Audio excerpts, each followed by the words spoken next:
రాష్ట్రంలో ప్రజలకిచ్చిన హామీలను చిత్తశుద్ధితో నెరవేరుస్తూ కూటమి ప్రభుత్వం ముందుకెళ్తోందని జనసేన పార్టీ కాకినాడ జిల్లా అధ్యక్షులు డీసీసీబీ చైర్మన్ తుమ్మల రామస్వామి బాబు అన్నారు. దివ్యాంగులకు ఆర్టీసీ బస్సులో ఉచిత ప్రయాణం కల్పిస్తూ కూటమి ప్రభుత్వం ఆంధ్రప్రదేశ్ రోడ్డు రవాణా సంస్థ ఆధ్వర్యంలో ప్రారంభించిన దివ్యాంగుల శక్తి పథకం కార్యక్రమాన్ని పిఠాపురంలో ఘనంగా నిర్వహించారు.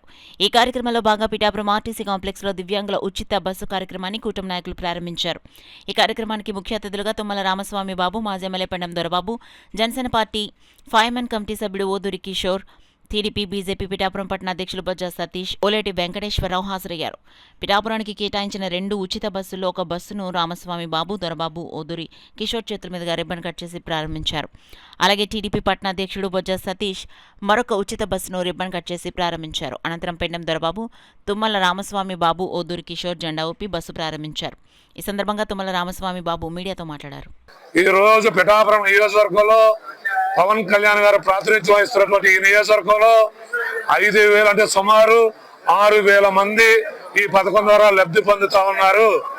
ఇది కూటమి ప్రభుత్వం యొక్క చిత్తశుద్ధిని ఈ సందర్భంగా పిఠాపురం నియోజకవర్గం తరఫున ప్రజలందరికీ కూడా తెలియజేసుకుంటా ఉన్నాం.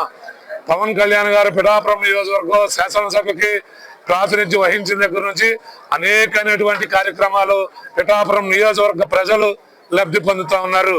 దాంట్లో భాగంగానే ఈ రోజు దివ్యాంగ శక్తి పథకం ద్వారా 2 ఉచిత బస్సులు ఏర్పాటు చేయడమే కాకుండా జిల్లాలో 155 ఉచిత బస్సుల్లో వీరందరికీ కూడా ప్రయాణం చేయడానికి ప్రభుత్వం వీలు కల్పించింది.